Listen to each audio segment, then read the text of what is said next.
WNYC Studios is supported by Car Care To Go. We all know the hassle of getting an oil change or car repair. Car Care To Go saves you time and stress. They pick up your car, repair it, and bring it back to you all with the click of a button. Schedule now at carcaretogo.com and use code WELCOME25 for $25 off any service. That's carcaretogo.com and use code WELCOME25 for $25 off any service. WNYC Studios is supported by Forward. Waiting months for a 10-minute doctor's appointment? Healthcare is backwards. Luckily, Forward is here to clear things up with on-demand access to great care backed by the latest tech and top-rated doctors. Learn more at goforward.com. That's goforward.com. Listener supported. WNYC Studios.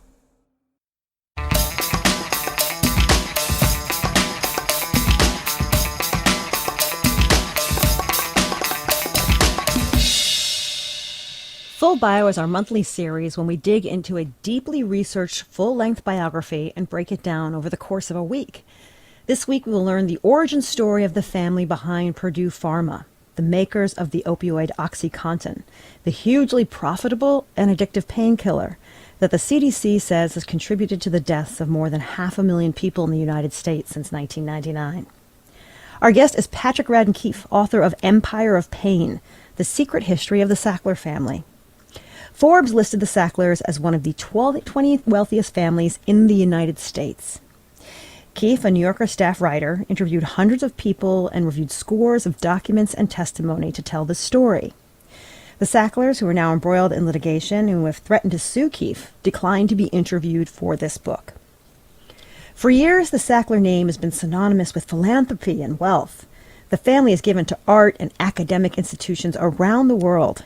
For example, here in New York City, it was the Sackler family that paid for the Temple of Dendur to be reassembled and placed in a wing named after the family. And interestingly, the money used for that gift was not from the sale of OxyContin. How the family made its initial fortune was from another drug, and not one made by a pharma company they owned, but from Arthur Sackler's marketing of the first blockbuster drug, Valium. He essentially invented pharmacological marketing. Now, it all started with two immigrants from Eastern Europe who put down roots in New York City in the early 20th century, first in Williamsburg and then in Flatbush. Here's part one of my conversation with Patrick Radden Keefe about his book, Empire of Pain.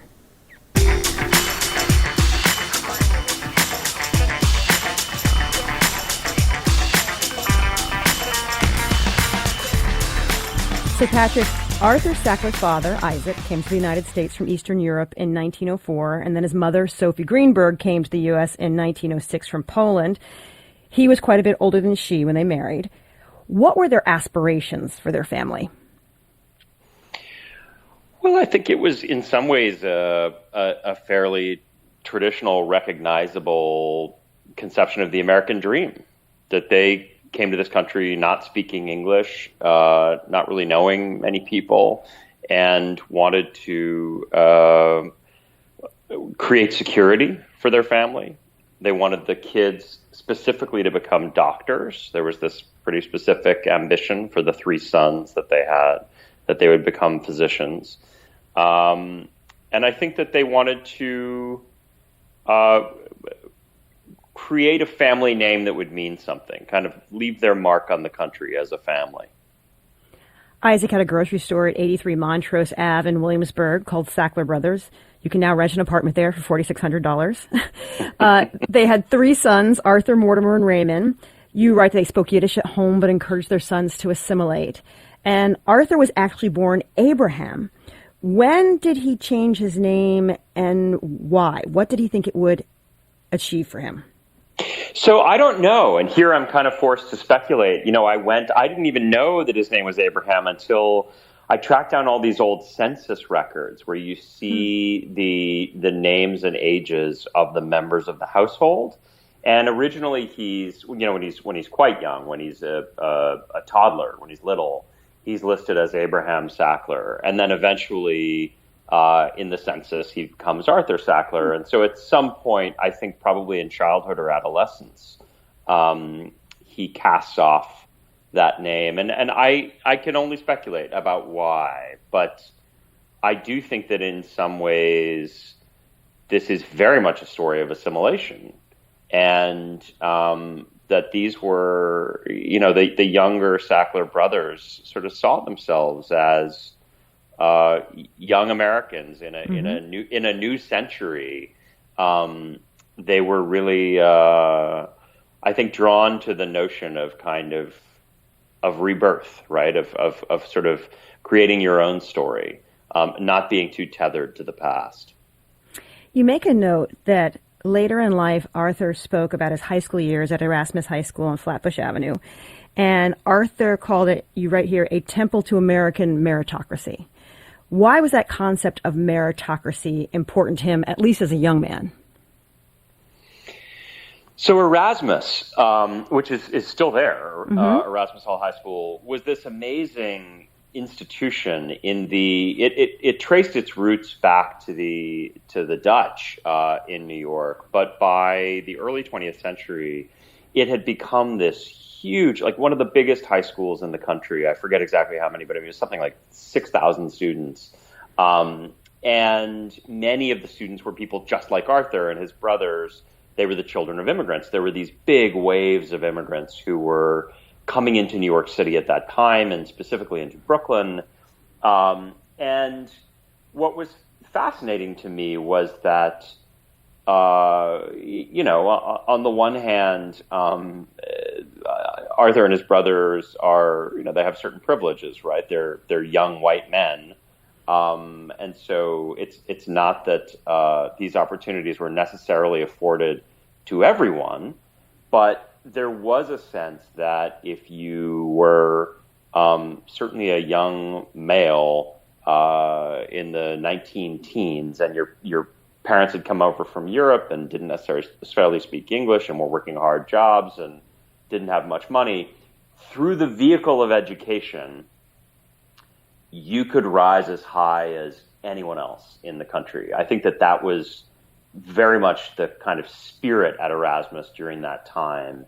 And it was an idea that Arthur and his brothers kind of imbibed at an early age and then made real, right? I mean, they had incredibly high aspirations, and they ended up achieving them and doing so through education.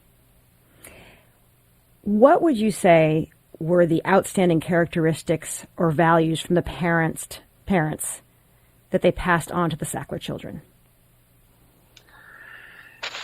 Oh, so I think some of it was just pure ambition, and something kind of associated with ambition that's a little bit different, which is the idea that if you have a notion, if you have a dream, if you have a theory, you should just charge headlong in that direction. You shouldn't second guess yourself too much. You should just go out and try and make it a reality.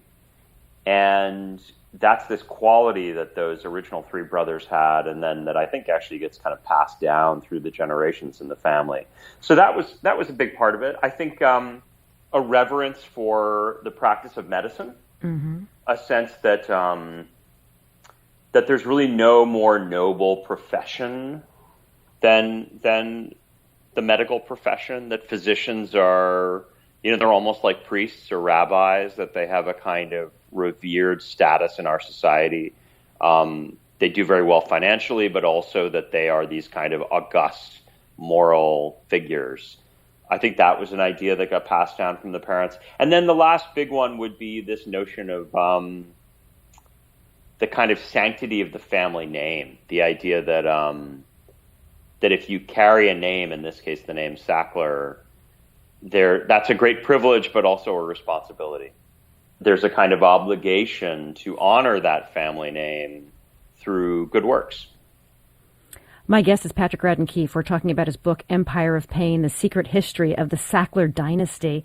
So Arthur Sackler goes to medical school at NYU, and while he reveres the medical profession, he has this entrepreneurial sensibility.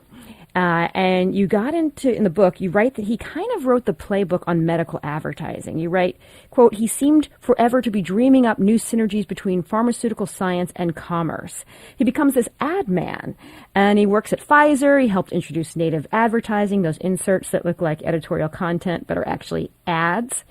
How did he get the idea, Arthur Sackler, to market medicine? And how did he, as a doctor, justify using creative language and sort of seduction in a way when it came to pharmaceuticals?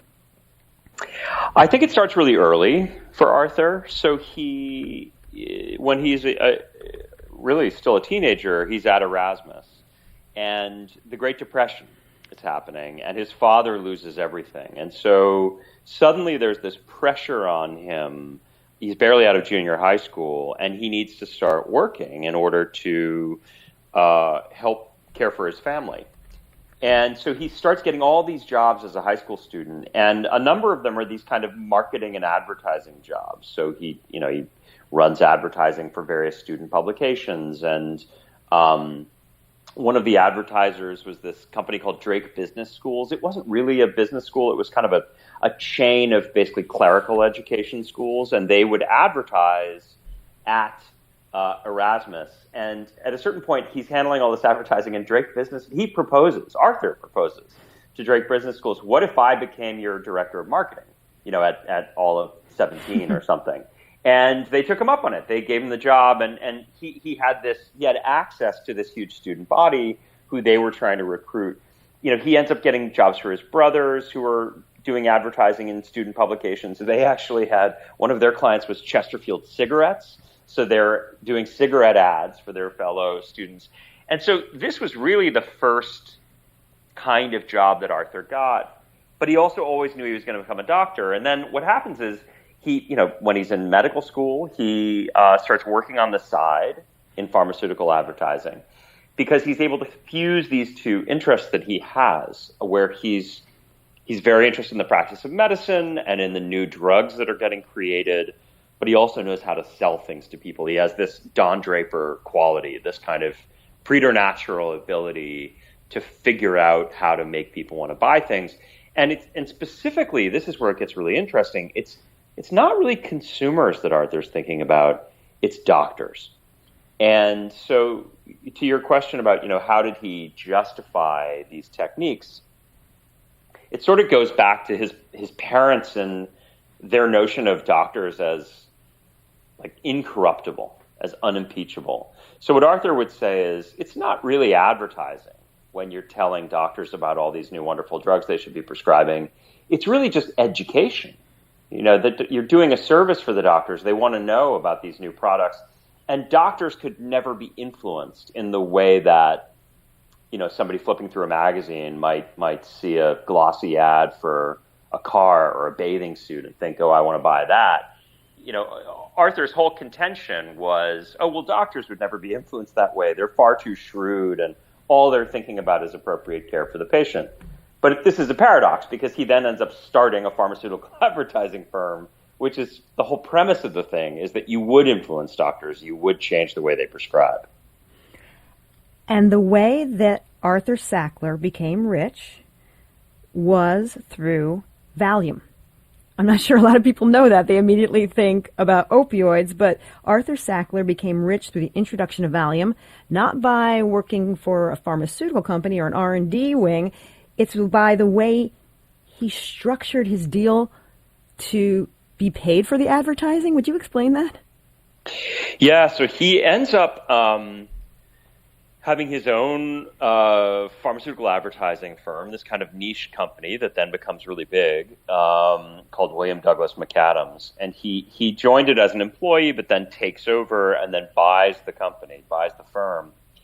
And he had other successes before, but where he really kind of, what really puts the Sacklers on the map is the company Roche, the pharmaceutical company, developed a couple of what they call minor tranquilizers. So first it was actually Librium and then Valium just on the heels of that. And these became these huge blockbusters. And, it turned out that they were quite addictive often. that there were all kinds of side effects, but the marketing played down the side effects and played up the idea that, this is great for anybody who has any anxiety. They really promoted it as a cure for all kinds of things.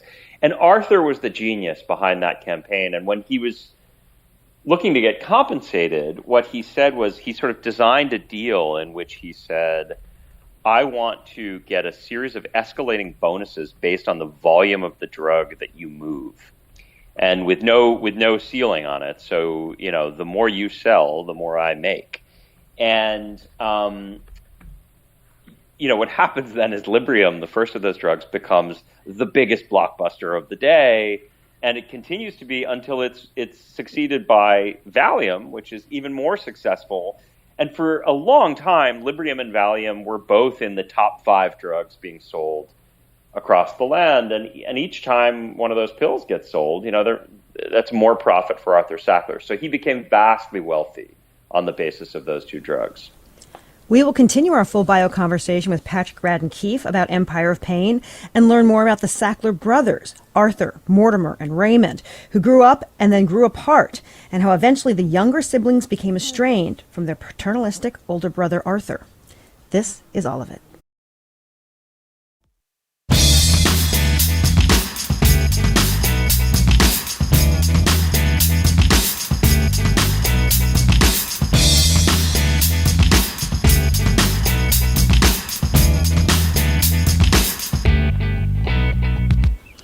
This is all of it on WNYC. I'm Allison Stewart.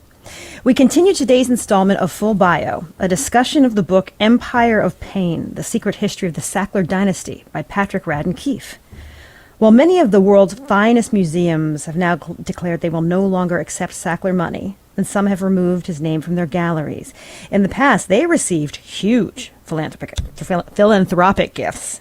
The Louvre, the Metropolitan Museum of Art, the American Museum of Natural History, the Guggenheim, London's Tate and National Galleries.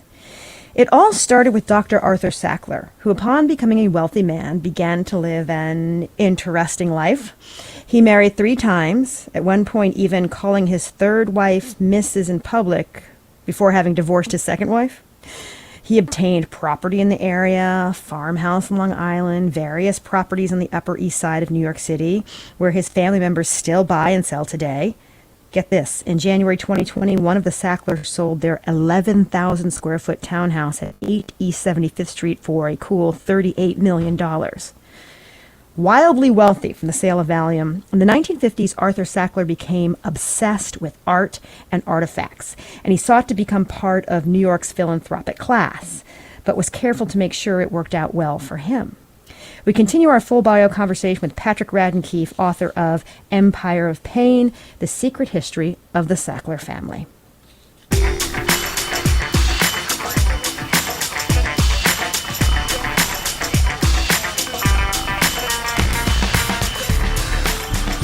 Once Arthur becomes rich, you write about how he starts to become a bit obsessed with art and artifacts. What drove the obsession? Was it anything beyond acquisition? Oh, Arthur was such a complicated guy. I think there was a lot going on. So he makes this great fortune. And it's funny, the place where his philanthropy really starts is actually in New York City. It's at Columbia University, where I happen to go to college myself. And I went into the archives at Columbia.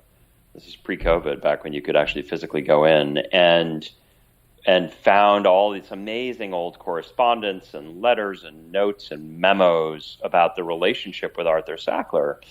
And I think some of it was that he genuinely came to love art, particularly Asian art, and he had a real aesthetic interest. And this was at an interesting time. There weren't a lot of collectors collecting Chinese art. The communists had, Mao had prevailed in China, and so actually it was quite difficult to legally get these types of objects out of China and into the United States. And so there was a kind of a small community of collectors of Asian art. And Arthur just became absolutely obsessed. And so some of it for him was acquisition. Certainly his wife at the time, this was his second wife, Marietta, she she saw it as a kind of a form of conquest. It was like he was looking for new lands to conquer, that he would see something at auction and he had to have it. And then just as soon as he owned the object, he kind of lost all interest in it and would move on to the next thing that he had to have. So there was kind of a mania there. But then the other thing is that, and you see this at Columbia, he almost immediately starts donating things, and he wants to set up exhibits of the Sackler collection. And he's talked about, these objects are part of the Sackler collection, and I want to have a Sackler gallery, and there'll be a Sackler exhibit. And so there's this kind of strange thing where he has this philanthropic impulse to give money and objects, but it's always accompanied by this vanity thing where he wants the name on it. The Sackler name has to be on there. So I think it's this kind of brew of different things. I think some of it is a genuine love of the art and an aesthetic appreciation of it. Some of it is a kind of, a restlessness where he, as soon as he possesses one thing, he's moving on to try and possess the next thing. And then some of it is this kind of quest for immortality, this idea that if you create this world-class art collection, it will be the Sackler collection and your name will live on after you die. These gifts often came with strings and complex applications of the gift. One official from the Met said, the Sackler wing is a generous gift, but also a marvelous deal for the Sacklers. What's an example of how they handled the gift that you think is important to keep in mind as we hear about the rest of their life story through the course of this week? Well, I think that when we talk about philanthropy and when we talk about kind of philanthropic giving by the very rich, and when you go to a museum or a university or a hospital wing and you see some family name on the wall, there's a tendency, I think, to just kind of figure, this is wonderful. This is an example of just sort of pure, unadulterated generosity. There are people who do very well, and then they turn around and they give back. And I do think that sometimes that's the case. But I think that often when you look closely at philanthropy, there's a lot more to it. There's a lot more going on. And it's very, very often the case that the philanthropic giver is getting a great deal out of the whole exchange.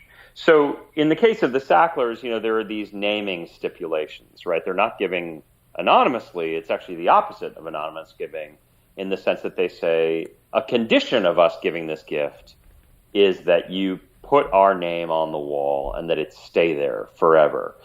Arthur Sackler's own longtime lawyer said, if you want your name on it, that's not charity. That's a business deal. And I think Arthur certainly tended to look at this kind of giving as a business deal. And there were all sorts of advantages. I mean, I'll give you one kind of funny example relating to the Metropolitan Museum of Art, but in some ways, you could kind of take your pick because there are so many examples like this. In the 1960s, when Arthur's kind of coming into his own as a philanthropist, he wanted to break through at the Met. The Met was the most prestigious place where rich people in New York could give their money. It was a place where people wanted to sit on the board. But the Met had this paradox, which is that it was this amazing world-class art museum, but it was free. So they weren't raising money from the people who came in, and they needed to raise money. And Arthur went to them with this proposal. And he said, there's this one gallery, this sort of hall where there's a bunch of Asian art. And what I want to do is purchase from you all of those works that you already have in your collection that are there. And then I'm going to donate them back to you. And this will be a way that you can raise money. But when I donate them back, they're all going to be kind of rechristened as gifts of Arthur Sackler and part of the Arthur Sackler collection. But there was a further catch, which is that according to the deal, he was going to purchase them from the Met at the price that the Met originally paid for these works decades earlier, so at a much lower price than their current market value. and then he would donate them back. But for tax purposes, he would declare the donation at the present market value. So it's this kind of amazing move, right, where the artworks never leave the place where they'd been sitting for decades at the Met. Arthur makes this gesture. He renames all of these works as gifts of Arthur Sackler, and given the tax advantages, he may have made money on this transaction, much less not lost anything, but actually made money through this donation. So a lot of the time there are things like that where from the outside, you see the artworks and you think, gift of Arthur Sackler, how wonderful. But behind the scenes, it turns out that he's probably got the better end of the bargain. My guest is Patrick Radden Keefe. We're talking about his book, Empire of Pain, The Secret History of the Sackler Dynasty. It's this month's full bio. So it seemed to me, with the naming of the wings and the collections and the buildings, it felt like, to me, reading your book, like Arthur was marketing the Sackler name or marketing the family to the world in some way. What was he selling about the Sacklers? That's a great point, and I think that's right. I mean, I think that there was and it's not just Arthur. I mean, there are subsequent generations of Sacklers who've been very good at marketing of one sort or another, and in some ways, their biggest product was themselves, was their name. And I think the suggestion was that this is a name that is synonymous with wealth, with good taste, with benevolence, generosity, sophistication, a kind of elite cachet. I think for Arthur in particular, this guy who had, grown up in the Great Depression, he and his brothers had experienced really terrible anti-Semitism. Mm-hmm. His brothers were actually forced to leave the United States to go to medical school because there were Jewish quotas at U.S. medical schools at that time, so they had to go to medical school in Scotland. I think, when Arthur was a kid, one of his jobs was to deliver flowers, and he would come into Manhattan and go up to the kind of gilded palaces on the Upper East Side and deliver flowers. And so he sort of had this close-up view of a high society from which at the time he felt excluded. And so I think a lot of it was about kind of buying their way into the inner circle of the elite moneyed world of Manhattan. And I also think there was a bid for immortality. I mean, there's this really strange thing that Arthur did where he sort of wanted the name everywhere, but he was also very secretive about his business transactions. So, for instance, at Columbia, he wanted everything to be named after the Sackler collection, but he didn't want any discussion of who he was or how he had made his money. So it's almost as if he was kind of suggesting that the Sackler name had been around forever, that it was like the Carnegies or the Rockefellers, and not that he was this sort of new money Araviste who had made all his money by marketing Valium. In fact, to his death in the 1980s, Arthur was always sort of very proud to talk about all of his philanthropic giving and his art collection, but really didn't want to talk about how he'd made his money. I think he sort of had some sense that in truth, maybe drug marketing was a slightly unseemly way to make a fortune. That was my conversation with Patrick Radden Keefe, author of Empire of Pain, The Secret History of the Sackler Family, this month's choice for full bio. Tomorrow we'll learn more about Arthur Sackler's younger brothers, Mortimer and Raymond, the original leaders of a small pharmaceutical company based in Greenwich Village called Purdue Frederick.